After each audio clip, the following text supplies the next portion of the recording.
Capítulo 216. Orientação de atuação.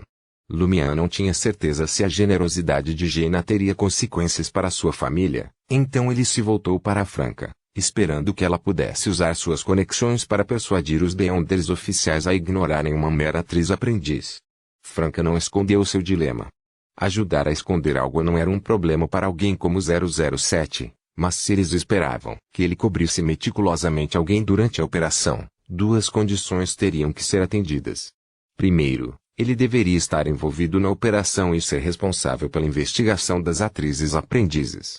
Segundo, ele precisava de algumas informações sobre Jenna para determinar a quem deveria ajudar. Franca não acreditava que 007 estivesse no mercado por acaso. Na melhor das hipóteses, ele poderia transmitir informações. As chances de ele estar diretamente no comando das operações eram altamente improváveis.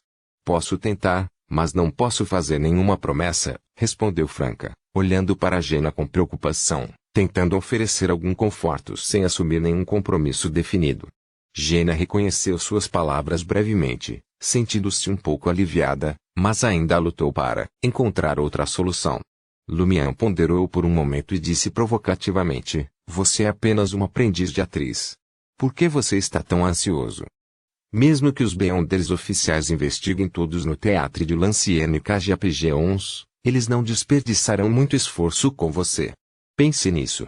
Você está no mercado há pouco tempo e ainda nem se tornou uma aprendiz de atriz. Você nem tem a chance de desempenhar um papel coadjuvante menor. Como você poderia ser um membro feminino da Blee Society?" "Isso mesmo", Franca interrompeu. "Você passa a maior parte do tempo cantando em bares e salões de dança, em vez de interagir com o culto do Teatro de Lancienne e KGPG-11. Você está no grupo menos suspeito. Se você contar a verdade aos investigadores, talvez não precise passar por mais nenhum teste de seus poderes Beyonder." Lumian acrescentou com um sorriso: "E mesmo que eles testem você, será principalmente para determinar se você acredita na árvore mãe do desejo, ou se você é um Scrooge ou um viciado em sexo. E você definitivamente não se enquadra em nenhuma dessas categorias. Este é um ponto cego para os Beyonders oficiais durante suas investigações, e você pode tirar vantagem disso. Você não mencionou suas excelentes habilidades de atuação? Agora é a hora de mostrá-los." "Sim. Quando o sol nascer, vá a Eagles e Saint Robert Reze. Obtenha um acessório que revele sua identidade como crente do Eterno Suardente e use-o.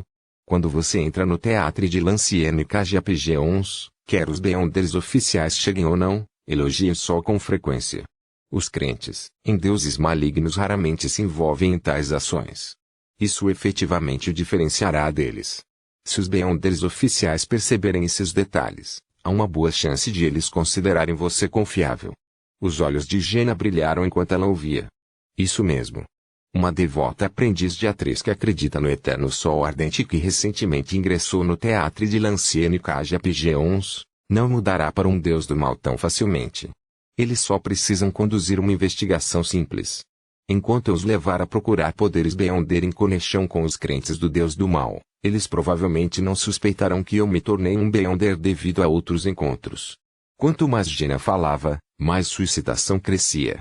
Ela colocou a pilha de roupas no colo e se levantou. Ela andava de um lado para outro, fazendo gestos como se estivesse personificando uma devotada aprendiz de atriz que acreditava no eterno sol ardente. "Madame, parece que você não é uma verdadeira seguidora do eterno sol ardente. Caso contrário, você não precisaria ensaiar antes." Lumian estalou a língua e criticou. Charlie, que estava ouvindo, ficou surpreso. Little Minx Jenna também é alguém com poderes mágicos. O desempenho de Jenna, mesmo na presença de Beyonders oficiais imaginários, gradualmente reforçou sua confiança. Franca observou calmamente, seus olhos piscando, sua mente cheia de pensamentos triviais. Se Jenna e eu possuíssemos os poderes de um ator, seríamos cosplayers perfeitos, capazes de nos tornarmos qualquer coisa que desejássemos. TSK. Ela pensou consigo mesma. Depois de algum tempo, Jenna recuperou a compostura e olhou para Charlie com cautela.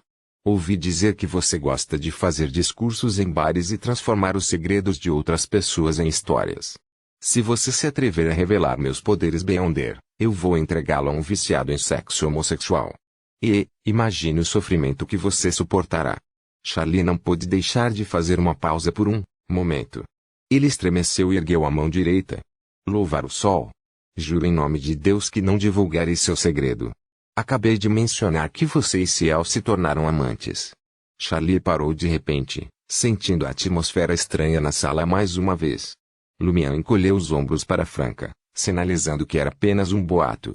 Jaina zombou.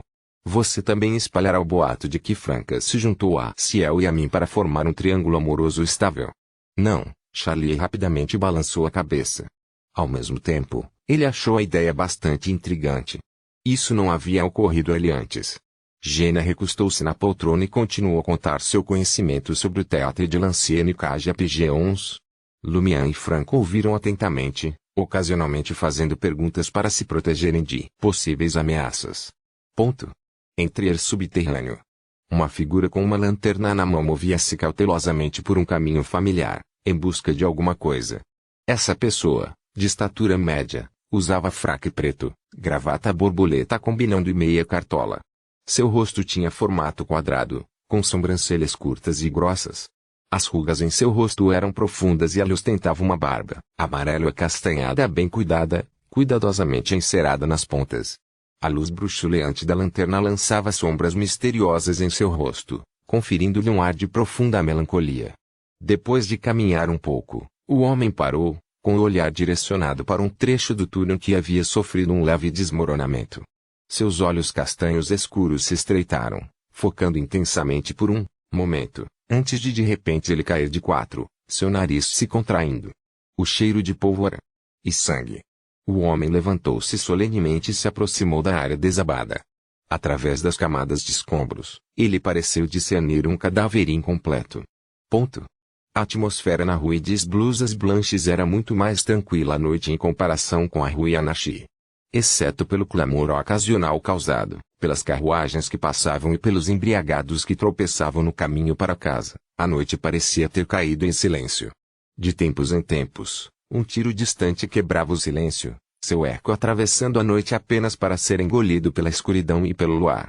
Lumian e seus companheiros conversavam intermitentemente, com os nervos à flor da pele, apreensivos com a possibilidade de sombras emergirem repentinamente da escuridão além da janela. O tempo se arrastou lentamente. Para Charlie, foi como esperar um veredicto. Ele estava inquieto, ansioso, mas cheio de um vislumbre de esperança. Finalmente, o horizonte distante começou a ficar tingido com uma tonalidade vermelho-dourada. Em pouco tempo, a noite inteira foi banhada pela luz carmesim. Devíamos estar seguros agora, declarou Franca, sentando-se ereta em sua poltrona reclinável. Lumian olhou para Charlie e percebeu que sua sorte não estava mais encharcada de vermelho sangue. Ele havia retornado ao seu estado normal e havia até indícios de prosperidade. A crise imediata foi evitada, mas se Suzanne e Matisse conseguir escapar, Charlie conseguirá um cargo junto às autoridades. Lumian ponderou sobre isso e assentiu. Por enquanto, tudo o que posso dizer é que devemos ficar bem. Através deste encontro, ele confirmou uma coisa. Mesmo sem o feitiço de transferência de sorte, a sorte humana poderia mudar. Ele sentiu que o futuro foi moldado por múltiplos fatores. Escolhas diferentes podem levar a resultados diversos. Se Lumian tivesse seguido Ostatru e fornecido proteção em vez de avisá-lo do desastre iminente, talvez ele não tivesse sofrido ferimentos. No entanto, isso não garantiu uma mudança para o melhor. A proteção de Lumian pode ter implicado Ostatru, levando-o a ser arrastado para as profundezas do rio por outro fantasma da água, perdendo a vida. Será que a inevitabilidade implica que, independentemente das escolhas que se faça, um destino predeterminado se manifestará inevitavelmente? Lumian voltou seu olhar para Jaina, a cantora underground e aprendiz de atriz. Jaina possui uma sorte mediana, nem repleta de encontros fortuitos nem assolada por graves perigos. Animada, Jaina franziu a testa e perguntou: por que você está olhando para mim? Depois de uma noite de aclimatação, ela se absteve de proferir vulgaridades e pensou mais em suas palavras. Lumian apontou para as órbitas oculares. Você está planejando ir ao teatro de Lancienne KGPG11 com essa aparência? Oh, certo. Eu não tirei minha maquiagem. Jaina exclamou, levantando-se e correndo para o banheiro com uma pilha de roupas. Franca se levantou e se espreguiçou, sem se importar com sua aparência. Ela olhou para o banheiro e sussurrou para Lumière: "O ato será convincente." "Sim", Lumière respondeu com confiança. Anteriormente, ele não tinha certeza, mas depois de observar o atual estado de sorte de Jenna, ele teve mais certeza. Franca optou por confiar em Lumière. "Vou ficar de olho nela também." Ela estalou a língua e soltou um suspiro. "Você parece bastante habilidoso em enganar os Beyonders oficiais." "Exatamente como eu esperava de um." Ela murmurou as palavras finais silenciosamente. "Criminoso procurado, não apenas enganando os Beyonders oficiais." Lumière sussurrou para si mesmo, apontando para Charlie. "Vou levá-lo de volta ao albergue do Coq d'Orée para descansar, caso os Beyonders oficiais não consigam localizá-lo. Vou deixar Jenna sob seus cuidados. Você faz parecer que ela é realmente sua amante." "Me pedindo para cuidar dela," Franca respondeu com um tom azedo. Quando Jenna terminou de tirar a maquiagem e trocar de roupa, Lumière e Charlie já haviam partido. Franca também informou 007 sobre o altar, os atores e as demais informações que reuniam. Naquele momento, o rosto de Jenna não estava mais adornado com olhos esfumados, rubor pronunciado e lábios ardentes. Ela parecia limpa, embora um pouco cansada. Enquanto Jenna trançava seu cabelo amarelo acastanhado, ela olhou para a porta e sorriu para Franca. "Quando você se envolveu com Ciel, você não tem medo que o chefe descubra?" Franca riu. "Ele? Será muito pecaminoso, eu não consigo fazer isso." "Por quê?" Jenna não conseguia compreender. No seu entendimento, os limites morais de Franca não eram tão rígidos. Ciel estava a apenas alguns meses da idade adulta. Franca ponderou suas palavras e respondeu: "Depois de conhecê-lo melhor, descobri que ele é o irmão mais novo de um parente meu." "Então você é parente de sangue." Jenna sentiu incompreensão. No entanto, sua atenção mudou rapidamente. Depois de prender as tranças, ela apontou para a porta. "Vou a Église Saint-Robert para oferecer minhas orações. Vou segui-lo discretamente para garantir que nada desagradável aconteça."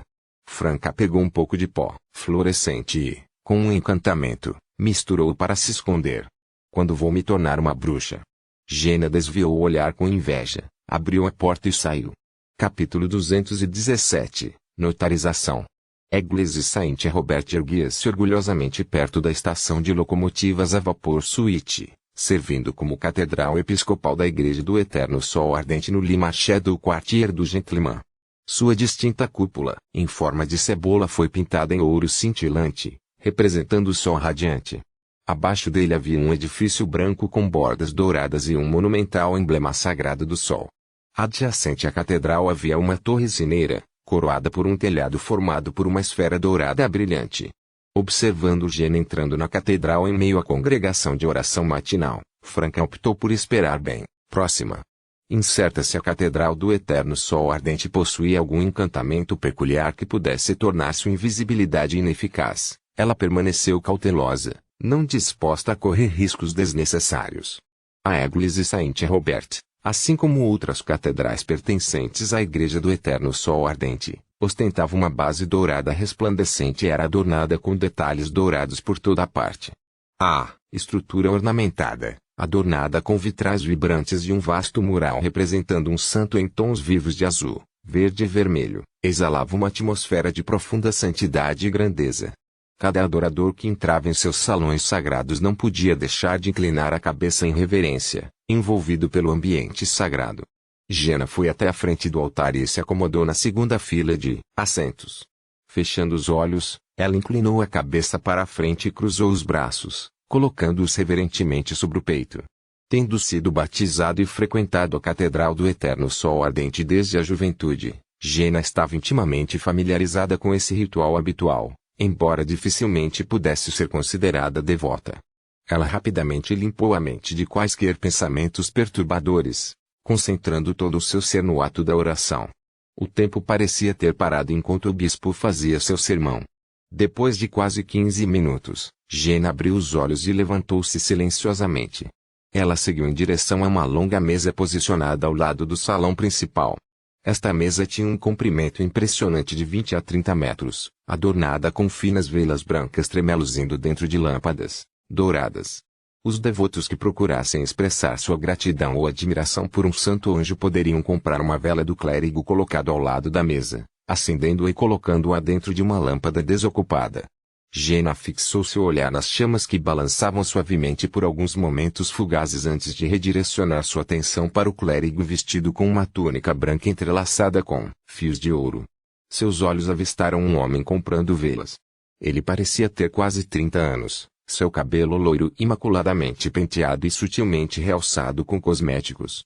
Seus olhos lembravam o azul vívido de um lago tranquilo, embora de tamanho relativamente pequeno. Adornado com uma camisa branca, um colete amarelo e um casaco fino de tweed azul adornado com 2 botões dourados, ele tinha uma semelhança com os ligeiramente distintos cavaleiros de Trier, com traços perceptíveis de maquiagem realçando suas feições. Quando um homem se aproximou de uma lâmpada desocupada com a vela que havia adquirido, Jenna aproximou-se do clérigo com um resplandecente manto branco entrelaçado com fios dourados, estendendo os braços num gesto de boas-vindas. Louvar o sol! Louvar o sol! O clérigo respondeu calorosamente, seu sorriso irradiando calor genuíno. Jenna hesitou brevemente por alguns segundos antes de dizer, procure um colar abençoado. Comparando com a compra de velas, esse ato era mais devoto. Mas, naturalmente, veio com um preço mais elevado. Irmã, que tal este?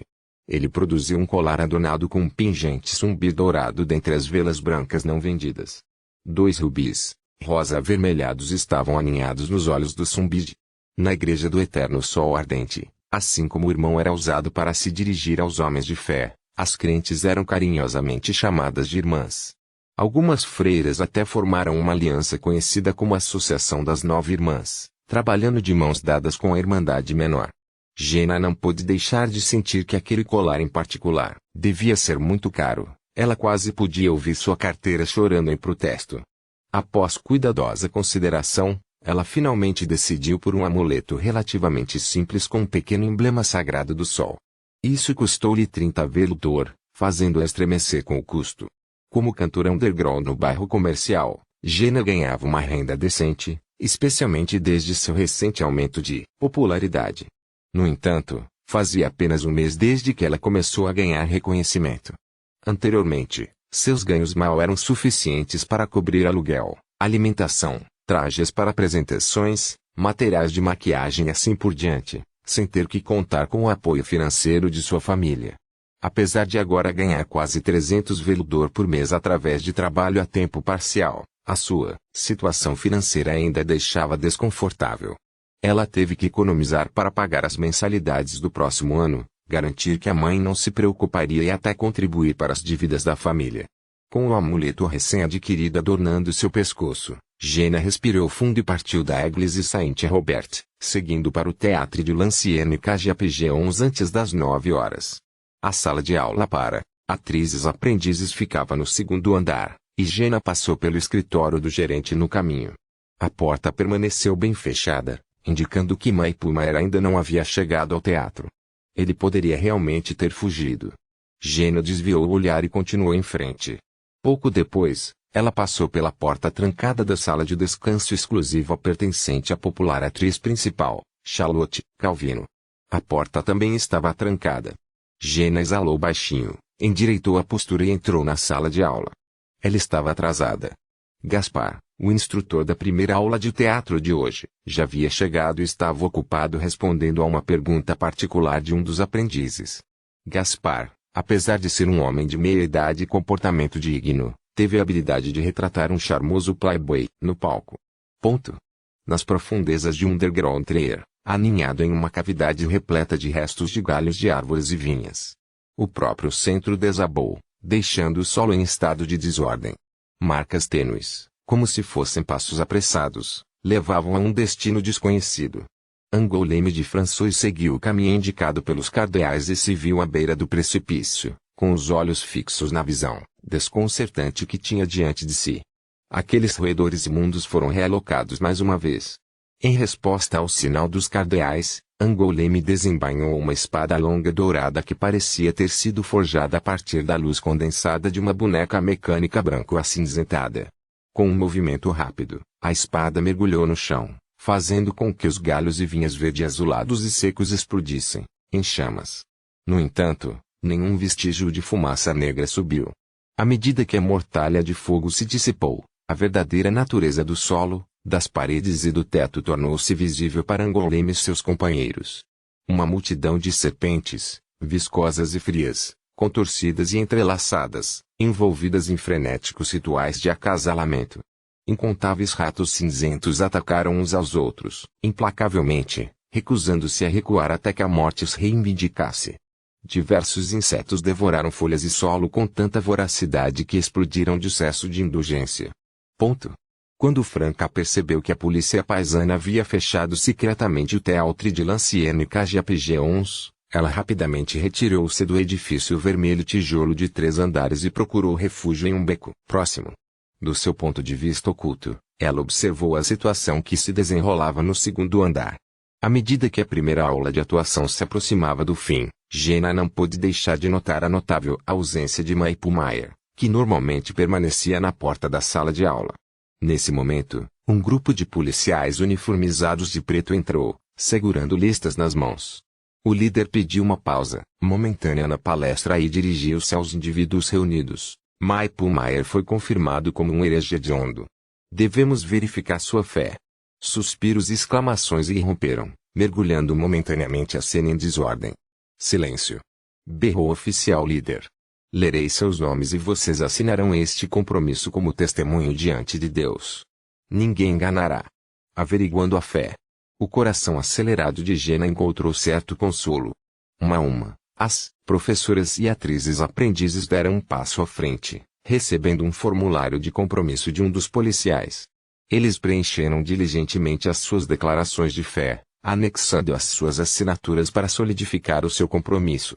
Em pouco tempo, Jenna ouviu seu próprio nome ser chamado. Célia Bello. Ela se aproximou com compostura, pegando um formulário de compromisso e uma caneta tinteiro escarlate. O conteúdo do compromisso era o seguinte: juro solenemente que minha fé em sublinhado permanece inabalável até hoje. Afirmar, sublinhando notário, sublinhado Jenna preencheu os 2 primeiros espaços em branco com Eternal Blazing e Célia Bello, respectivamente, antes de devolver o compromisso preenchido e a caneta tinteiro à polícia. Depois que todos os atores e aprendizes assinaram o compromisso, eles foram instruídos a permanecer confinados na sala de aula, na sala de ensaio e em outras áreas designadas até novo aviso, incapazes de se aventurar além desses limites. No escritório do gerente que antes era ocupado por Maipelmayer, foi realizada uma reunião para a arrecadação dos compromissos assinados. Vários membros devotos da Igreja do Sol Ardente Eterno, conhecidos como Beyonders, se revezavam empunhando uma caneta tinteiro feita de ouro puro. Com traços deliberados, inscreveram as iniciais no espaço notarial designado. A tinta que usaram parecia ter um tom vívido de carmesim, lembrando sangue fresco. Após a conclusão de cada promessa, uma aura dourada cintilante envolveria brevemente o documento antes de se dissipar de volta ao seu estado original. De vez em quando, um juramento emitia um brilho sinistro vermelho sangue, acompanhado por gritos penetrantes que emanavam do mesmo andar. Mesmo aqueles atores e aprendizes que empregavam pseudônimos muito estabelecidos e reconhecidos por aqueles que estavam no seu meio, possuíam conexões místicas que estavam intrinsecamente interligadas. Alberge do Coque Doré, quarto 504. Charlie ficou inquieto na cama, seu cansaço incapaz de acalmá-lo e adormecer. De repente, uma batida ecoou pela sala. Quem está aí? Charlie gritou, assustado, enquanto se sentava na cama, parecendo um pássaro assustado. Angoleme de François. A voz do outro lado da porta era profunda, mas carregava um calor convincente. A mente de Charlie imediatamente conjurou a imagem do Monsieur que o interrogou sobre a morte de Madame Alice. Apressadamente, ele se levantou da cama e abriu a porta. Diante dele estava um Angoleme, com seus cabelos loiros, sobrancelhas e barba douradas, e cuja pele morena e lábios carnudos traziam os traços da herança do continente meridional. O que o traz aqui, Monsieur François? Charlie perguntou com cautela. Simultaneamente, um pensamento passou por sua mente. Poderiam ser estes os Beyonders oficiais mencionados por Ciel e Reibots? Angoleme não respondeu imediatamente. Ele entrou no quarto de Charlie, gesticulando para que ele fechasse a porta de madeira atrás deles. Lançando um olhar abrangente ao redor, ele finalmente falou: "Trago mais notícias. Susana Matisse não está totalmente falecida. Ela pode aparecer diante de você a qualquer momento no futuro." Charlie não conseguia esconder sua decepção, dor, confusão e medo. "O que devo fazer?" Angoulême assentiu gentilmente. "Mas também há boas notícias. Pretendemos oferecer-lhe uma posição administrativa dentro de nossas fileiras. Isso fornecerá proteção aprimorada. Seu salário mensal será de 320 veludo e haverá um acordo de confidencialidade como compensação. Durante o primeiro ou 2 meses, você precisará fazer um curso de aperfeiçoamento em Tizian. Considere-se um período de estágio, com uma bolsa de 200 veludo. Depois de passar na avaliação, você se tornará um funcionário em tempo integral. Você está disposto? Não queremos forçar esta proposta a você. 320 veludo por mês. E proteção melhorada." Essas palavras ecoaram na mente de Charlie. Ele acreditava que nenhuma pessoa comum poderia recusar uma oportunidade tão notável. Ele estava satisfeito até com seu trabalho atual como atendente, que lhe rendeu 80 veludo mensais. Relembrando as dicas deixadas por Lumian e Franca, Charlie respondeu com surpresa e alegria, absolutamente sem problemas. Ponto. Junto à janela do quarto 207, Lumian posicionou-se em frente a uma mesa de madeira, observando Charlie enquanto seguia os dois estranhos em direção à Avenue du Marché. Ele concentrou sua atenção, buscando qualquer mudança na sorte de Charlie, mas não encontrou nenhuma. Isso significava que os dois indivíduos não eram atores manipulando a situação. O olhar de Lumian então se voltou para o homem loiro, intrigado em descobrir que tipo de fortuna o beander oficial possuía. De repente, uma intensa onda de perigo tomou conta dele. Ele instintivamente se agachou, reduzindo seu perfil. Angoulême virou a cabeça, os olhos cheios de confusão, enquanto olhava para as janelas do albergue do Coq Doré. Ele sentiu que alguém o estava observando. Capítulo 218, Promessa. Depois que Charlie e os dois beanders oficiais partiram da rua Yanashi, Lumian se acomodou novamente na mesa de madeira, repreendendo-se internamente. Como eu poderia esquecer? Não devo contemplar o que não deveria. O mesmo se aplica à observação da sorte. Anteriormente, ele acreditava que examinar a sorte era um assunto sutil, improvável de ser detectado. Nem a sequência 7 Franca nem o equivalente da sequência 7, Black Scorpion Roger, notaram algo errado. No entanto, o beander oficial anterior exibiu uma reação inconfundível. A sequência dele cede em muito à minha, ou ele possui habilidades especiais, ou talvez empunhe um item místico correspondente. Lumian lutou para determinar. Ele nunca havia observado beanders além da sequência 7, faltando um ponto de comparação. Quer fosse Gardner Martin ou Sr. K, ele exercia cautela e evitava examinar a sorte deles na presença deles. Tendo anotado a lição, Lumian, que não precisava dormir, leu atentamente o grimório copiado de Aurore. A luz do sol ficou mais intensa, transformando a janela em uma fonte radiante. Até movimentando a rua Yanashi parecia uma pintura a óleo dourada. Em comparação com Baclund, capital do reino de Luen, Trier permaneceu banhada pelo sol. Apesar da poluição, o layout industrial da cidade era relativamente sensato, limitando o impacto a áreas específicas.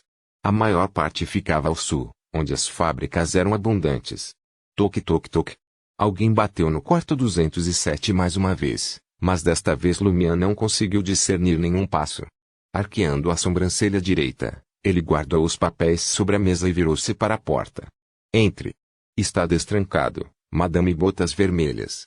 Com um rangido, a porta se abriu e Franca entrou vestindo blusa, calça bege e botas vermelhas.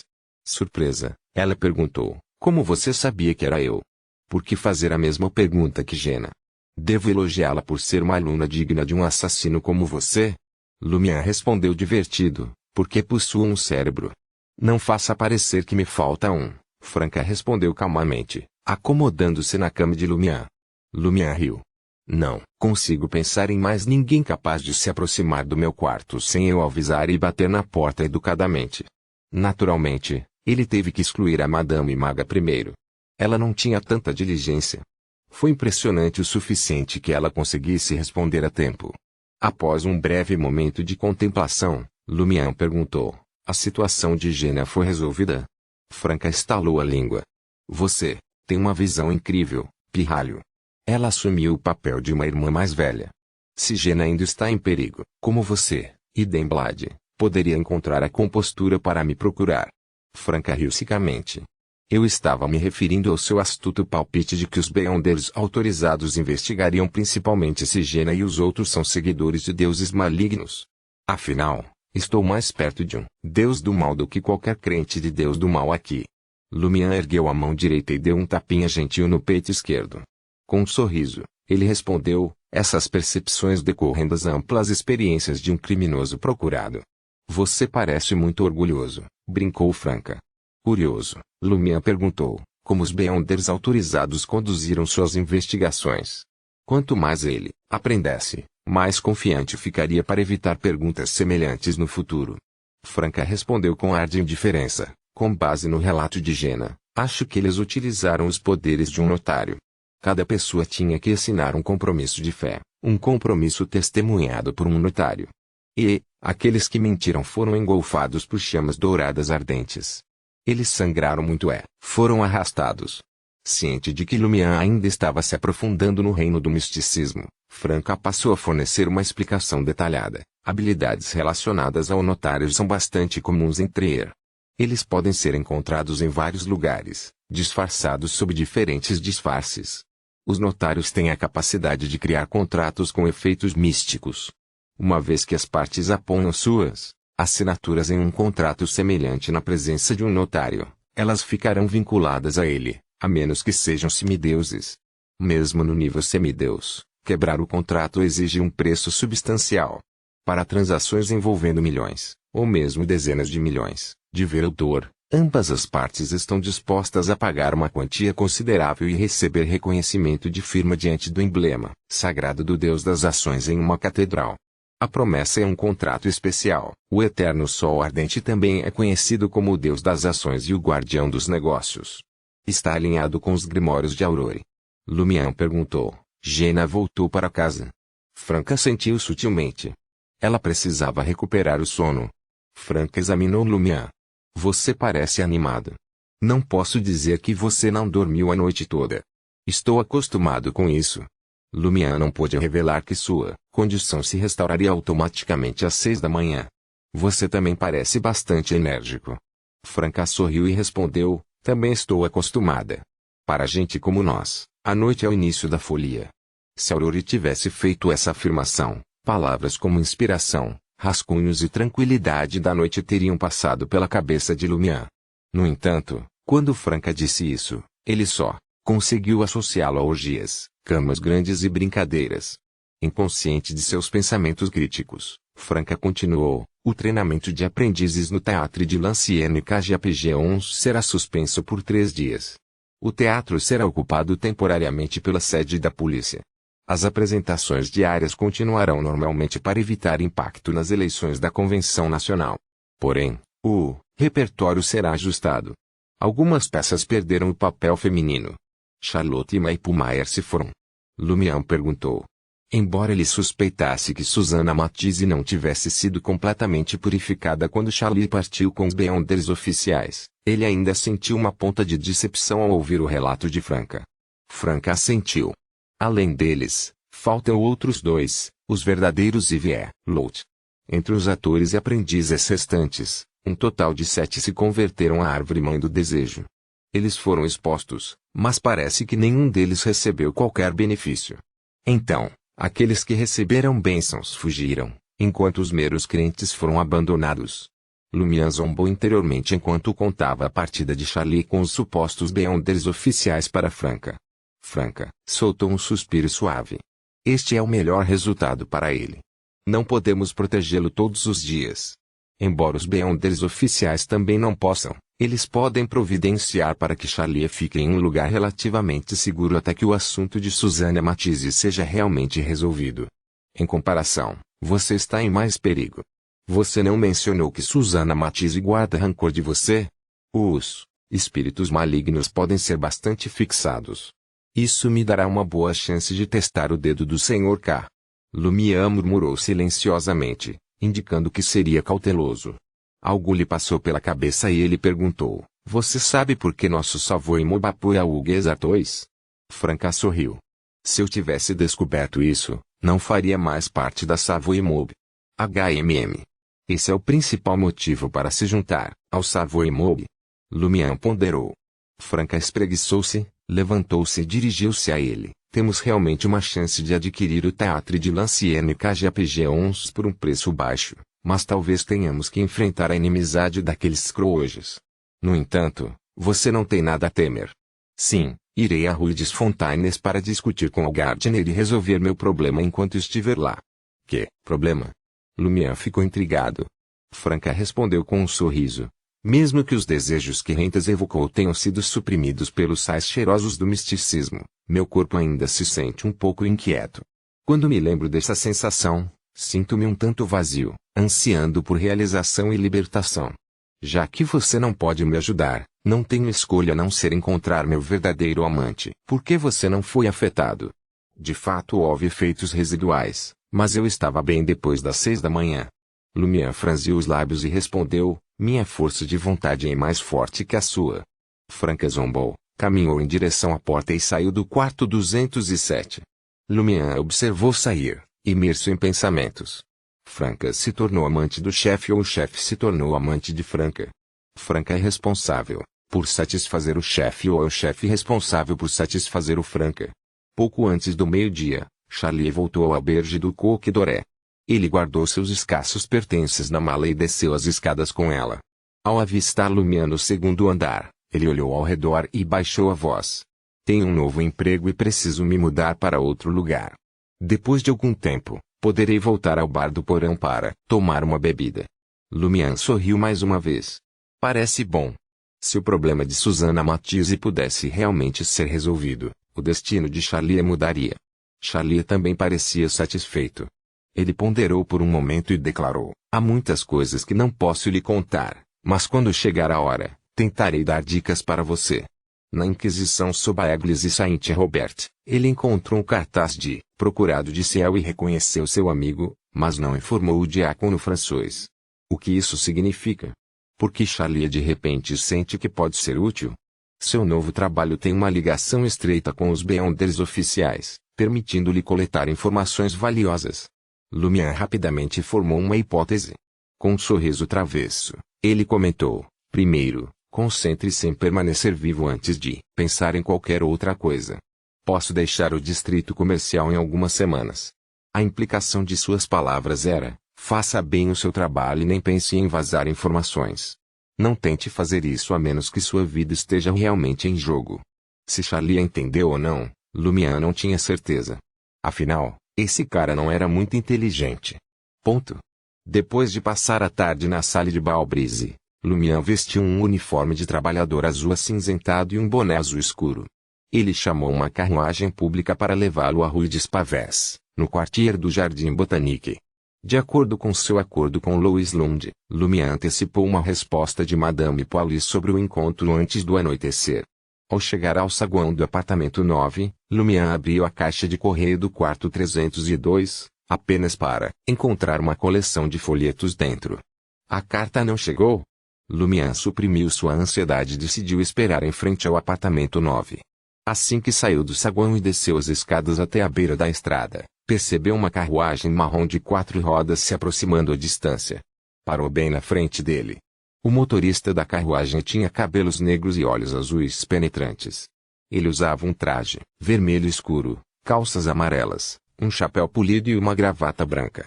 Era Louis Lund. No instante seguinte, a porta da carruagem se abriu silenciosamente, revelando a figura de uma mulher sentada lá dentro. Capítulo 219 – Sondagem. Os olhos de Lumian encontraram-se com Louis Lund, que ocupava o lugar do condutor da carruagem, e recebeu um aceno de confirmação. Respirando fundo, Lumian caminhou em direção à carruagem de 4 rodas, agachou-se e entrou nela. Ele percebeu a gravidade da situação. Madame Paulis, cautelosa e consciente, absteve-se de responder por meio de cartas. Em vez disso, ela se escondeu perto do número 9 da Rue des Pavés, antecipando a chegada de Lumian para receber a resposta. Essa estratégia minimizou efetivamente o risco de ser seguido e encurralado. Num piscar de olhos, a atenção de Lumière foi atraída por uma figura familiar. Adornada com um vestido espartilho preto meticulosamente cortado e um chapéu redondo de senhora ligeiramente travesso, ela exalava um fascínio indescritível. Suas sobrancelhas endumadas, olhos castanhos vivos e lábios úmidos irradiavam uma sensação de fascínio. Uma cascata de cabelos castanhos, meio para cima e meio para baixo, enfeitava seus ombros. Embora informal, sua elegância, imaculação e encanto permaneceram inegáveis. Ela não era outra senão Poalise de Roquefort, esposa do administrador de Cordoue. Faz muito tempo que não nos vemos, Madame Poalise o cumprimentou com um sorriso, mas seus olhos emitiam um brilho gélido, provocando arrepios na espinha. Simultaneamente, Lumière observou uma mudança ao seu redor. A carruagem desapareceu, deixando-o preso em um deserto desolado. Não havia nada diante dele e Madame Poalise havia desaparecido no ar. No momento em que Lumière se maravilhava com essa desconcertante reviravolta nos acontecimentos, uma sombra colossal e irregular surgiu no chão. Instintivamente, ele ergueu o olhar, encontrando um reflexo de penas marrons. Cada pluma rivalizava com o tamanho de sua cabeça, formando um par de asas que pareciam obscurecer os céus. Essas asas pertenciam à própria Madame Poalise, que cresceu em estatura, pairando no ar. Seus pés se transformaram em garras de ave, brilhando com um brilho arrepiante. Uma voz majestosa e etérea ressoou. Você deveria ter sido enterrado com Cordoue. O coração de Lumière se contraiu. Agarrando seu revólver, ele rapidamente girou e correu em direção à borda do deserto. Se as visões dentro deste sonho contivessem pelo menos um pingo de verdade, ele poderia escapar de Paramita quando atingisse seus limites. Bang! Bang! Bang! Lumière manobrou em um caminho curvo, disparando tiros para o alto. Este constituiu seu único meio de ataque de longo alcance. Apesar de seu imenso tamanho, Madame Poalise exibia uma destreza notável. As rajadas geradas pelo bater de suas asas interromperam a trajetória das balas, permitindo que ela se reposicionasse habilmente. Um grito ensurdecedor emanou de sua garganta. À frente de Lumière, a terra sob a natureza selvagem se ergueu, o solo caiu em cascata, revelando mais uma entidade monstruosa. Um odor repugnante encheu o ar enquanto todo o corpo da Python se contorcia com pus amarelo e vermes, deformados. Olhos injetados de sangue olharam condescendentemente para Lumière. Bichos da seda translúcidos se contorciam para dentro e para fora das órbitas oculares ocas. O olhar da serpente pousou condescendentemente em Lumière antes de se lançar, com a boca aberta e as presas amareladas apontadas para a presa viva. A cabeça de Lumière girou com o fedor pútrido que permeava o ar. Com pressa, tirou uma folha de papel de desenho da camisa e desdobrou-a. Um vibrante sol vermelho dourado adornava sua superfície. Instantaneamente, o ambiente ficou mais quente e o céu, antes obscurecido por Madame Poalise, iluminou-se. A Python há muito falecida desviou o olhar de Lumière, aparentemente sem vontade de encarar o brilho do sol. No entanto, os seus ataques apenas abrandaram, em vez de cessarem. Aproveitando a oportunidade, Lumière girou, agarrando o desenho, e disparou em outra direção. Pairando no ar, Madame Poalise entreabriu os lábios, proferindo uma frase sinistra e ininteligível para Lumière. Uma fraqueza imediata tomou conta de Lumière, diminuindo sua velocidade de corrida, como se uma doença grave tivesse se abatido sobre ele, deixando-o ainda para convalescer. Logo depois disso, Madame Poalise levantou a cabeça, emitindo um uivo agudo de dor. Naquele momento, Lumière percebeu um som etéreo e estridente. Reverberou dentro de sua alma e corpo, lançando um véu de escuridão sobre sua visão, impulsionando-o em direção ao limiar da morte. Se Provoquer, Dancer e Asmonk não tivessem fortalecido sua constituição de vários ângulos, Lumière poderia ter sucumbido ao seu estado debilitado. Agarrando-se a seus últimos vestígios de razão, Lumière suportou a dor agonizante, reunindo suas forças cada vez menores para enfiar a mão no bolso e roçar o dedo do senhor num instante. Ele sentiu o toque refrescante das gotas de chuva nutrindo seu corpo e alma. Seus ferimentos foram rapidamente curados em um ritmo visível, enquanto a natureza selvagem ao redor gradualmente se dissolvia em ilusão até desaparecer completamente. Lumière avistou Madame Poalise sentada à sua frente na carruagem. O frio evaporou de seu olhar, substituído por uma zombaria sarcástica. Com sua fraca força, você deseja se vingar de Guillaume Bennet? Quando saí da vila de Cordu, ele ganhou uma nova bênção depois de afastar nós, crentes na Grande Mãe. Ele agora está no mesmo nível de um apropriador do destino da sequência 5. No futuro, ele poderá até adquirir a poção correspondente para consumo.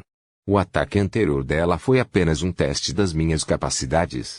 Lumian não ficou surpreso com o status de sequência 5 do padre. Afinal de contas, suas habilidades contratadas superavam em muito as de um contratado, mas ele claramente carecia de divindade. Isso deixou apenas duas possibilidades, sequência 6 ou sequência 5. Considerando o desempenho de Guillaume Bennett no sonho e seu confronto contra Rian, Lea e Valentine, Lumian há muito suspeitava que ele fosse um apropriador do destino da sequência 5. Agora, Madame Paulis confirmou suas suspeitas. O que surpreendeu foi que os destinatários podiam consumir poções para adquirir habilidades adicionais. No entanto, eles devem escolher a poção apropriada ou uma alternativa adequada. Lumian ponderou por um momento, concluindo que tais ocorrências eram esperadas. Os próprios Beyonders poderiam receber benefícios, só que o processo trouxe várias complicações. Lumian encontrou o olhar de Madame Paulis e respondeu calmamente: ainda tenho tempo para crescer e há uma chance de me tornar mais forte. No entanto, Guillaume Bennett tem poucas esperanças de alcançar a divindade. Ele não acredita nas 3 entidades das quais a Grande Mãe faz parte. Vou alcançá-lo assim que puder. Não ditas por Lumian foram suas esperanças de adquirir aliados mais formidáveis. Sendo um abençoado de um deus maligno e tendo ofendido um seguidor da Grande Mãe, Guillaume Bennett não conseguiu encontrar muitos companheiros. Eles provavelmente eram Beyonders e destinatários selvagens que também acreditavam na inevitabilidade. Madame Paulis riu. Confiança é uma boa característica. Admiro jovens como você, cheios de confiança. Você gostaria de se juntar a mim e adorar a Grande Mãe. Ao fazer isso, você pode obter assistência adicional. Além do poder da poção, você também pode receber benefícios. Prefiro não engravidar e ter filhos. Lumian recusou a gentil oferta de Madame Paulis contato. Madame Paulis sorriu e respondeu: parece que você ainda não experimentou a santidade, a preciosidade e a alegria da vida e as maravilhas de novos começos. É algo que só compreendi totalmente depois de dar à luz. Mas não há necessidade de você recusar agora. Quando você compreender a grandeza da mãe, poderá se aproximar de mim a qualquer momento. Lumian não queria insistir em assuntos relativos à Grande Mãe, então mudou de assunto. Achei que você tivesse feito outras pessoas terem filhos. Eu não esperava que você tivesse um. O rosto de Madame Paulis brilhava com um brilho maternal. Depois de me tornar uma Bansei, eu mesma tive que ter um filho para me aproximar da Grande Mãe. É difícil acreditar que você já foi um homem. Lumian quase hesitou em encarar Madame Paulis. Ele rapidamente redirecionou a conversa com uma pergunta casual. Seu filho morreu no castelo? Sim, Madame Paulis suspirou. O pai dele o matou com as próprias mãos. Lamentavelmente, ele não sabia que a criança era dele. Quem? Lumian deixou escapar. Madame Paulis sorriu. Guillaume Bennett. Você não testemunhou nosso caso? Ele não percebeu, mas eu sabia que você estava escondido atrás do altar. Até considerei convidar você para se juntar a nós. Presumi que o seu caso fosse meramente simbólico. Parte disso era real. Lumian ficou surpreso quando várias imagens passaram por sua mente. Madame Paulis e o padre enredados na nudez. Madame Paulis elogiando a audácia, franqueza e masculinidade do padre. O padre fazendo com que Saint-Sit suportasse a transgressão. Percebendo a mudança de expressão de Lumian, Madame Paulis sorriu e continuou: depois de chegar a Cordu e me familiarizar com o ambiente, a primeira coisa que fiz foi seduzir Guillaume Bennett. Ele detinha verdadeira autoridade como clérigo e era o único meio para Cordu se conectar com a Igreja do Sol Eterno Ardente. Se eu pudesse derrubá-lo e torná-lo um crente na Grande Mãe, combinado com a identidade de Belst, eu poderia realmente estabelecer Cordu como meu território sem levantar suspeitas do mundo exterior. Coincidentemente, eu também precisava de um filho. Então, decidi colocá-lo à prova. Dentro de uma semana, garanti sua linhagem como plano de contingência. Contudo, por volta de julho ou agosto do ano passado, sua atitude mudou repentinamente e ela perdeu interesse pela Grande Mãe. Infelizmente, nem tive a oportunidade de deixá-lo ter um filho para eu experimentar as maravilhas da vida. Em julho ou agosto passado, Lumière repetiu. Todos os anos, os pastores regressavam às montanhas durante os meses de maio e junho. Sim, lembro-me vividamente, Madame Paulis riu. Mais tarde, aquele idiota do Louis Lung até tentou pedir sua ajuda. Lumière franziu a testa e perguntou, por que a atitude do padre mudou de repente? Não tenho certeza. Tudo o que sei é que naquela época alguns aldeões espalhavam ideias distorcidas sobre horóscopos e foram denunciadas a Guillaume Bennett. Depois de interrogar esses indivíduos, o comportamento de Guillaume Bennett mudou gradualmente. Os olhos de Madame Paulis pareciam refletir a luz do sol dançando na superfície de um lago. Quem eram eles? Lumière pressionou. Madame Paulis sorriu em resposta. Nazelle e os outros, pessoas que você conhece. Lumière ficou em silêncio por alguns segundos antes de falar novamente. Onde você estava e o que estava fazendo quando o padre e os outros atacaram o castelo? Paulis soltou uma risada rápida. Então, você finalmente pergunta. Você já deveria ter adivinhado a resposta, certo? Ela olhou para Lumière com um sorriso dolorido e distorcido. Aurore me atacou.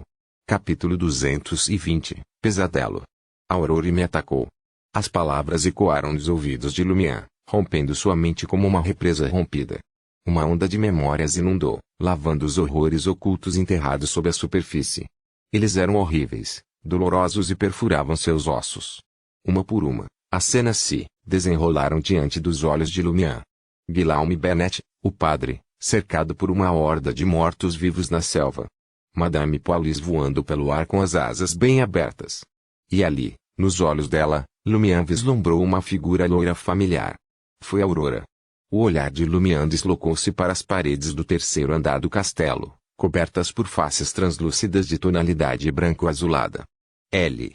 Testemunhou Louis Lung dando à luz, Sibyl Berry renascendo no corpo de uma empregada doméstica, Guillaume Bennett, Pierre Berry, Pons Bennett e um grupo de crentes na inevitabilidade envolvidos em uma batalha feroz contra a parteira, administrador Belst, e seus companheiros.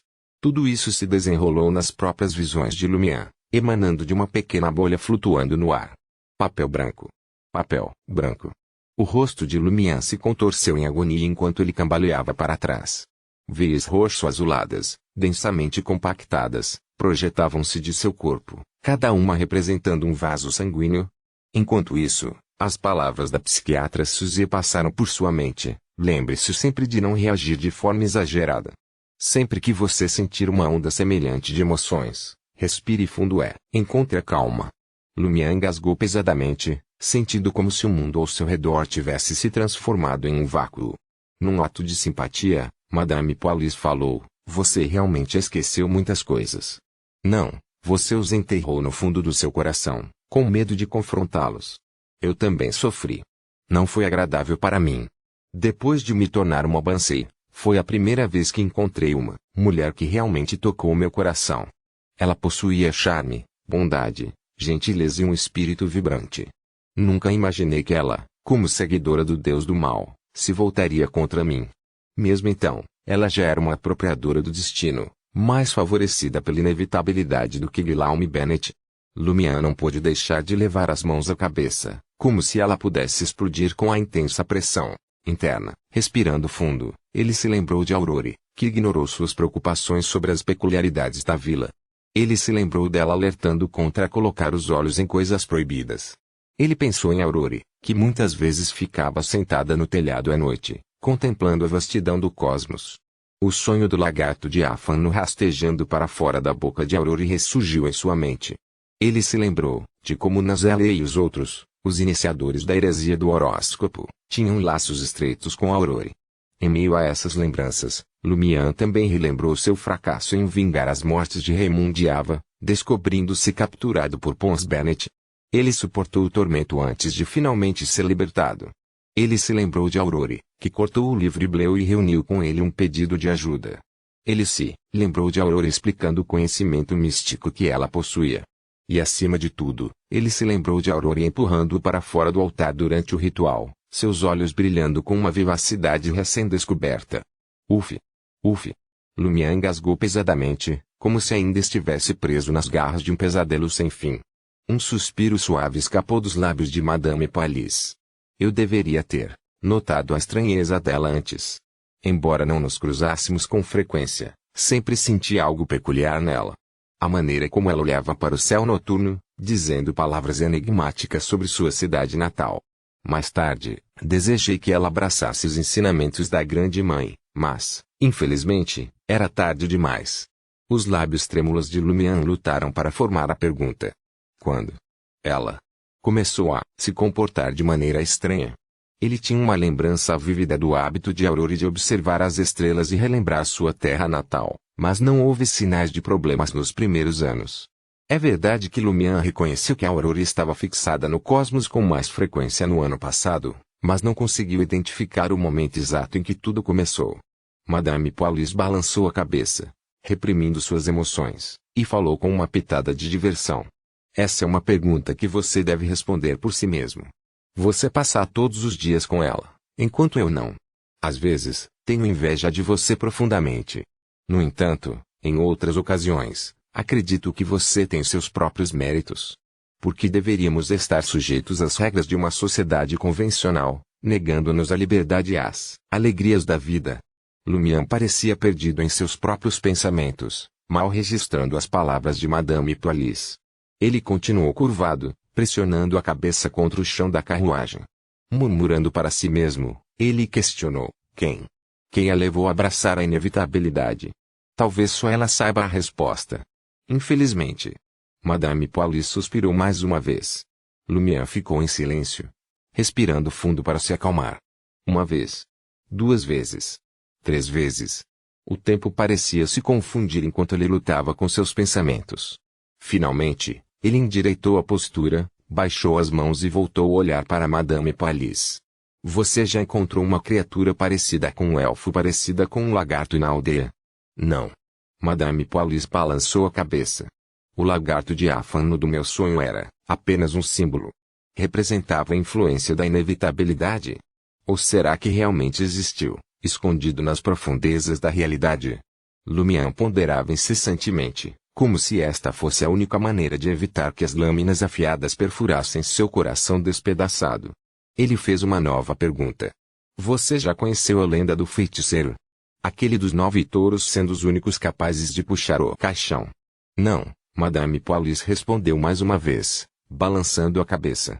Lumian continuou a perguntar, uma pergunta após a outra. Eventualmente, ele perdeu a noção do que estava perguntando e se Madame Paulis havia respondido. Em sua mente, o rosto dela ficou nebuloso, como se ela estivesse a dezenas ou centenas de metros de distância. Em algum momento indeterminado, a carruagem de 4 rodas parou. Lumian se viu de volta à beira da estrada, avançando sem propósito ou destino. Clang! Clang! Clang! O sino da catedral tocou, sinalizando meia-noite. De repente, Lumian saiu do torpor, percebendo que havia retornado ao albergue do Coq Doré. Quase instintivamente, subiu os degraus e preparou-se para abrir a porta. Mas depois de alguns segundos de choque, ele voltou para a rua, vagando em direção ao final da rua Yanaché como uma alma perdida. Caminhou até chegar à Avenue du Marché. O céu, perpetuamente sombrio durante toda a noite, agora estava envolto em nuvens espessas e escuras. Não havia lua vermelha ou estrelas para serem vistas. Finalmente, Lumian chegou à entrada da salle de Balbrise, onde emanava uma cacofonia de vozes e a batida rítmica dos tambores, criando uma atmosfera invulgarmente vibrante. Sentindo-se oprimido pelo ambiente, ele se virou abruptamente, cambaleando para o acostamento da estrada. Encontrando um lugar na sombra, longe do poste de gás mais próximo, sentou-se no chão. Peter. Padrão. Com o passar do tempo, gotas de chuva começaram a cair, caindo no chão, na cabeça e diante dele. As gotas de chuva ficaram mais fortes, criando um tamborilar constante. Lumian permaneceu imóvel, como se tivesse se transformado em estátua, deixando a chuva encharcar seus cabelos, rosto e roupas. De repente, uma sombra apareceu acima dele e as gotas de chuva desapareceram. Confuso, Lumian ergueu os olhos e viu um guarda-chuva azul escuro, com a armação de metal sustentando o tecido, segurado por Jenna. Ele desviou o olhar, olhando fixamente para o meio da estrada, onde a névoa começou a subir. Ele não fez nenhum esforço para impedir Jenna nem reconheceu sua presença. Jenna, Usando maquiagem pesada e esfumada e um vestido vermelho decotado de lantejoulas, colocou um chale de cor clara com buracos consideráveis sobre os ombros para esconder um pouco da sua pele. Ela observou Lumian por alguns segundos, evitando fazer qualquer pergunta. Ao lado dele, ela ergueu o guarda-chuva. A forte chuva persistiu por uma hora inteira antes de diminuir gradualmente. Apenas gotas dispersas pingavam agora dos prédios de ambos os lados e dos postes de luz. Lumian levantou-se lentamente, como se tivesse perdido alguma coisa. Gena dobrou o guarda-chuva e murmurou, com a voz quase inaudível: a chuva acabará por cessar, assim como a escuridão sempre cede. O sol está destinado a nascer e sua luz certamente iluminará a terra. Lumian permaneceu em silêncio por um momento, com o olhar fixo na estrada escura à frente. Como você se sentiria ao descobrir que alguém em quem você confia não é quem você pensava que era? Gena não respondeu diretamente. Em vez disso, ela respondeu com uma pergunta: você ainda confia nele? Lumian franziu os lábios, sua resposta, inabalável: sim. Se você ainda confia nele, então descubra por que ele fez isso, aconselhou Gena, em tom calmo. As mãos de Lumian tremiam ligeiramente enquanto ele respirava fundo várias vezes. Eventualmente, seu corpo voltou ao normal e ele se virou para Gena. Por que você está aqui? A resposta de Gena trouxe tanto frustração quanto diversão. Droga. Fica perto da sala de Balbrise. Não, precisei ir ao teatro esta noite, então vim aqui para cantar e ganhar algum dinheiro. Quando saí, vi você sentado na beira da estrada, completamente encharcado. Lumian desviou o olhar e começou a caminhar, com uma expressão desprovida de emoção. Ele chapinhou nas poças, caminhando em direção à Rue des Blouses Blanches. Onde você está indo? Gena perguntou, com uma pitada de preocupação em sua voz. Lumian respondeu sem olhar para trás, para descobrir o motivo. Ele se lembrou das palavras de Aurore quando ela o empurrou para longe do altar: meus grimórios. Considerando as circunstâncias atuais, Lumian suspeitava que sua irmã estava tentando transmitir que ela poderia descobrir pistas sobre a origem da normalidade em seus grimórios. Gena seguiu Lumian, segurando o guarda-chuva. Perguntou, você acha que pode encontrar o motivo em apenas uma noite? Talvez demore muito tempo, respondeu Lumian com impaciência. Gena murmurou baixinho, então por que você está com tanta pressa? Descanse e limpe sua mente. Isso pode ajudá-lo a descobrir o motivo mais rapidamente. Lumian contemplou sua compreensão limitada do conteúdo dos grimórios e sua falta de conhecimento místico. Ele caiu em silêncio. Mais uma vez, ele se virou para Gena. Franca está em casa? Por que você pergunta? Gena parecia perplexa. Ela provavelmente não retornará à Rue des Blouses Blanches hoje. Ela mencionou querer passar uma noite agradável com Gardiner Martin. Ufa! Lumian exalou e redirecionou seus passos em direção à Rue Anachi.